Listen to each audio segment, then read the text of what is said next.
Hey, is perfectionism killing your business? Well, stop the scroll because I am going to talk to you today about the secret system that will help you to stop perfectionism so you can get your business off the ground and grow it and scale it much easier than you could if you get locked into perfectionism. All right, so let's get started.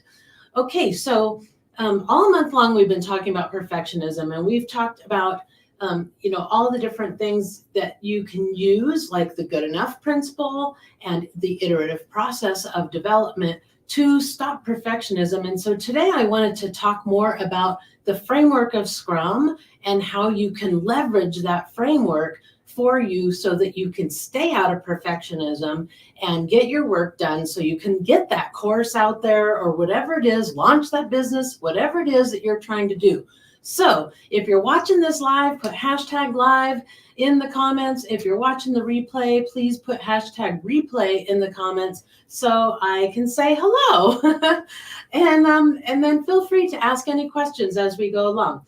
Okay, so the first thing you want to do, well, Scrum, if you don't know, is the Agile Project Management Framework, and it helps people collaborate more and teams collaborate more and innovate, right? Because the focus is on creating the best solution for now, but not creating necessarily the most complete and vast solution, right? So what they do is they use the prioritization process in order to get the most important features out there first and then build upon that with iterations, right? So that's that iterative process. So how Scrum comes in is it helps you to break things down by working in sprints. You work in a sprint, it's a 1 week to 4 weeks, somewhere in there time frame where you're going to have a finite amount of things that you need to do, not a rolling to-do list, right, that rolls from sprint to sprint, but a sprint that has one deadline and you have a finite amount of tasks that you need to do within that timeline. Now, the key here is prioritization, right? Because let's say you have a project you're working on and that project is going to take you months, and you know it's going to take you months because of the amount of time that you can put into the project, right?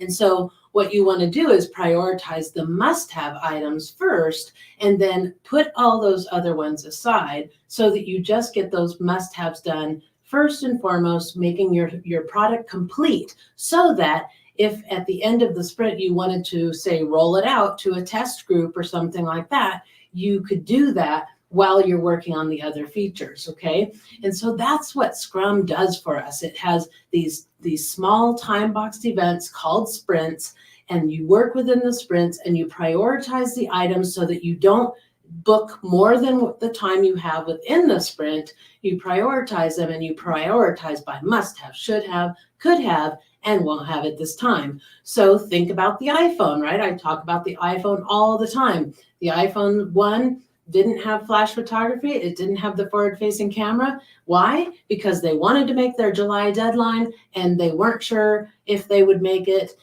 If they added those features in, or whatever the reason, they decided to cut those out so that they could launch that thing when they promised in July of 2007, and they went on to sell 1.3 million phones in the next 6 months of that line. And that's great, right? Because what happens if you can do that? What happens if you can get the main features out there of your course or service or whatever it is that you're creating, and then build upon that as you go and make some money, right? You can make that money just like Apple did. They sold 1.3 million phones. What if you could sell 10 or 15 or 20 or 100 of that particular product and generate some much needed revenue to put back into that project to continue its growth and its success, right? So working in sprints is a really great way for you to do that because you can actually have something that's releasable after each sprint if you plan it right and you do those must-haves and complete those particular features.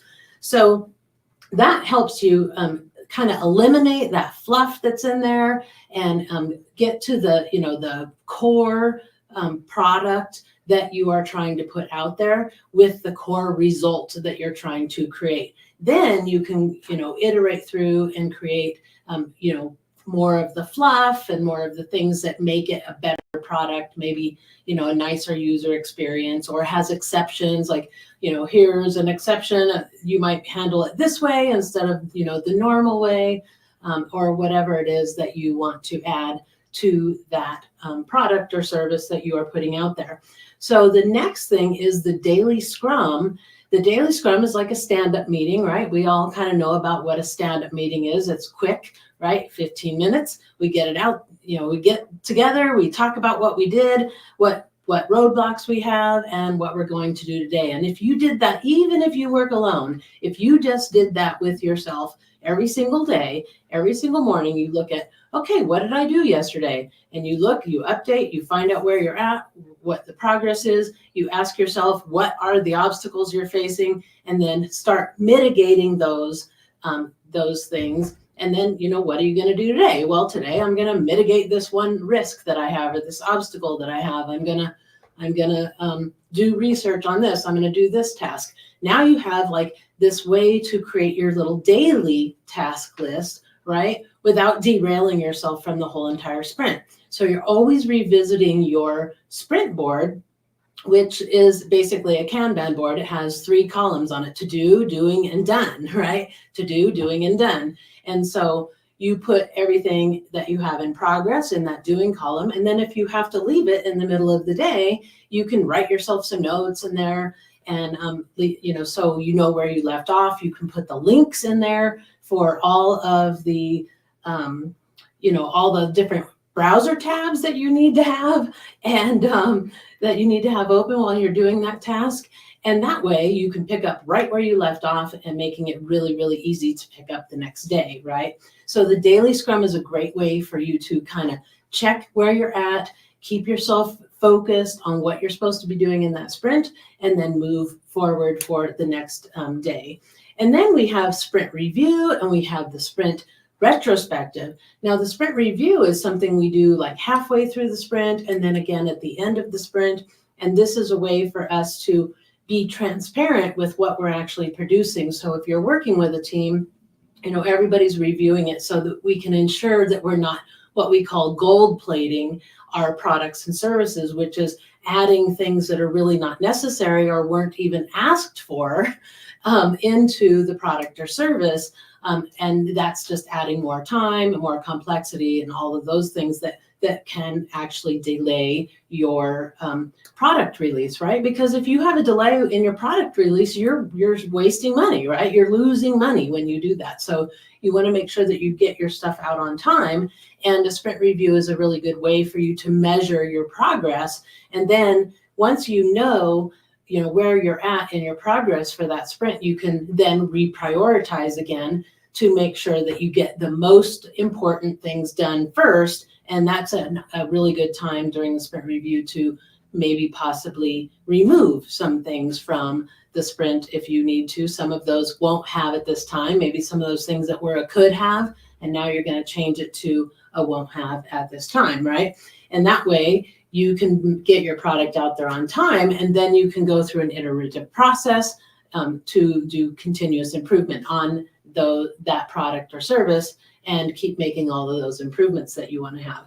Now, the sprint retrospective is a little bit different. It's really designed for you to look back at your process of how you executed your work, how you did Scrum and how you did those things and how you managed everything, and look and kind of evaluate how you did. And when you do that, you actually focus your attention again on continuous improvement and how you can keep improving yourself and improving your processes so you don't get stuck in those traps like procrastination, perfectionism, and overwhelm, right?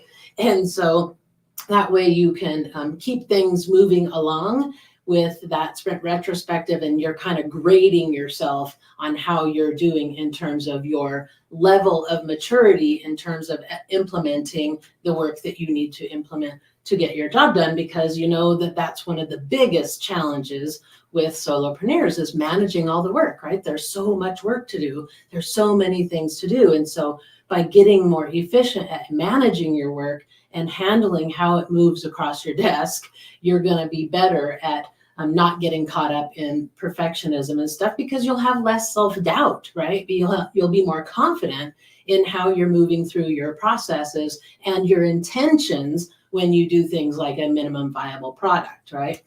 And then the last thing is that, when you get into the perfectionism trap, it can really kill innovation. And so instead, you want to take a more curious approach to how you're managing your work, how you're developing your products and services, so that you can stay innovative. But that doesn't mean it's okay to just, pile on the work. You want to phase things in as you can, focusing on the must-have items first, and then the could-haves and the should-haves. But don't ever squash the innovation. And that's one of the problems that, in leadership teams, in leaders often have with their teams, is they get stuck in perfectionism, and then the team doesn't know how to behave, right? They get afraid to make decisions. They get afraid to innovate or take any initiative whatsoever, because your perfectionism as a leader is squashing them. And so that's one of the things that you want to focus on, is staying out of that perfectionism trap and making sure that you are focused on continuous improvement, the iterative process, and what are those must-haves? What are the features that are absolutely needed to get that product out there and make some revenue, so you can put it back into that project and make it even better year after year and through the life of it, right? Because think about it, if you create a course, that course is needing to be maintained for the life of it, right? Until it's retired. So once you create it, you probably want to have some sort of a review process, quarterly or annually or something like that, where you're adding features. Now, you may have more iterations through it early on, because maybe you got the minimum viable product out there, and now you have a few more iterations you want to do to make it a little bit more complete, more robust, right? And a better solution for your clients. But then after that, when you feel like, okay, it's stable, it's where we want it to be, then you could do an annual review where you just go in and update the course and make sure that, your videos are still functioning, or they're still accurate, or, whatever, and you don't need to make changes to that. So think about that when you're creating your products, that documentation of that product can be really helpful during the iterative process, right? Because you can go back, you can see, one, what the intention was of the course originally, and two, you can see all the content in one place, where you're not having to thumb through a bunch of videos or your membership site or something like that, trying to see what actually is in the course itself. You can have it all documented in one place, easy for you to consume, so that you can make those changes much more easily. And then you can actually have a VA or something do the updates for you.